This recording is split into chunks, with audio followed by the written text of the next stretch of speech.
মুকেশ আম্বানি যখন নিজের ছোট ছেলে প্রি ওয়েডিং এ ব্যস্ত তখন পেলেন দুঃসংবাদ। সম্প্রতি এশিয়ার শীর্ষ ধনী রিলায়েন্স ইন্ডাস্ট্রিজের চেয়ারম্যান মুকেশ আম্বানিকে পেছনে ফেললেন স্বদেশী শিল্পপতি আদানি গোষ্ঠীর চেয়ারম্যান গৌতম আদানি। 1 জুন শনিবার স্থানীয় সময় সন্ধ্যা 6টা পর্যন্ত ব্লুমবার্গের বিলিয়নিয়ার ইন্ডেক্স অনুযায়ী ভারতীয় এই শতকোটিপতির মোট সম্পদের পরিমাণ 111 বিলিয়ন মার্কিন ডলার। অথচ গত বছরই দুর্নীতির অভিযোগের কারণে বড় ধাক্কা খেয়েছিলেন আদানি।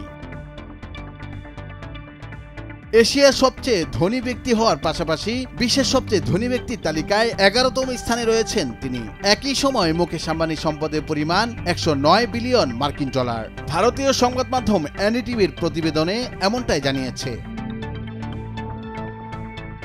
প্রতিবেদনের তথ্য অনুযায়ী 31 মে শুক্রবার আদানি গ্রুপের শেয়ার মূল্য উল্লেখযোগ্য হারে বেড়েছে।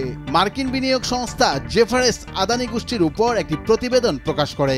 সেই প্রতিবেদনে আদানি গোষ্ঠীর ব্যবসা সম্প্রসারণের বিভিন্ন পরিকল্পনা তুলে ধরা হয়। এমন খবরে শেয়ার বাজারে ব্যাপক সাড়া ফেলে।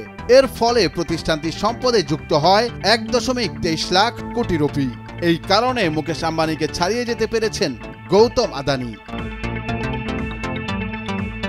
গুজরাট কেন্দ্রিক আদানি গ্রুপের মূলত বন্দর সংক্রান্ত শিল্পের সঙ্গে যুক্ত হলেও এখন বিভিন্ন ক্ষেত্রে শাখা বিস্তার করছে তারা।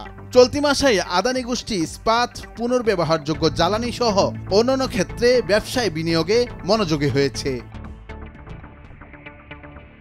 এদিকে আম্বানি রিলায়েন্সও গুজরাটে বড় বিনিয়োগ করতে চলেছে। ভারতের প্রধানমন্ত্রী নরেন্দ্র মোদীর নিজ রাজ্য গুজরাটে মোট প্রায় 6 লাখ কোটি রুপি বিনিয়োগের জন্য সমঝোতাপত্র সই করেছে রিলায়েন্স গোষ্ঠী। 100 গিগাওয়াটের অপ্রচলিত বিদ্যুৎ কেন্দ্র এবং হাইড্রোজেন শক্তি উৎপাদন সংক্রান্ত ব্যবস্থা গড়তে চায় তারা।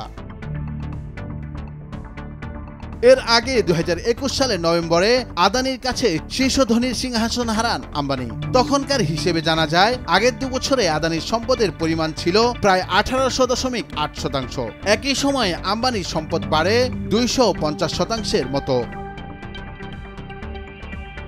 2023 সালে জানুয়ারি মাসে প্রকাশ পাওয়া হিন্ডেনবার্গ রিপোর্টের জেরে বিধ্বস্ত হয়েছিল আদানি সাম্রাজ্য। বিশ্ব ধনী তালিকার 4র্থ স্থান থেকে সরাসরি 30 নম্বরে ছিটকে গিয়েছিলেন এই ধনকুবের। যদিও বড় ধাক্কা কাটিয়ে 1 বছরের মধ্যেই ফের ঘুরে দাঁড়ানোর প্রক্রিয়া শুরু করেছেন গৌতম আদানি। নুরুল আফসার, নিউজ ডেস্ক, ভোরের কাগজ।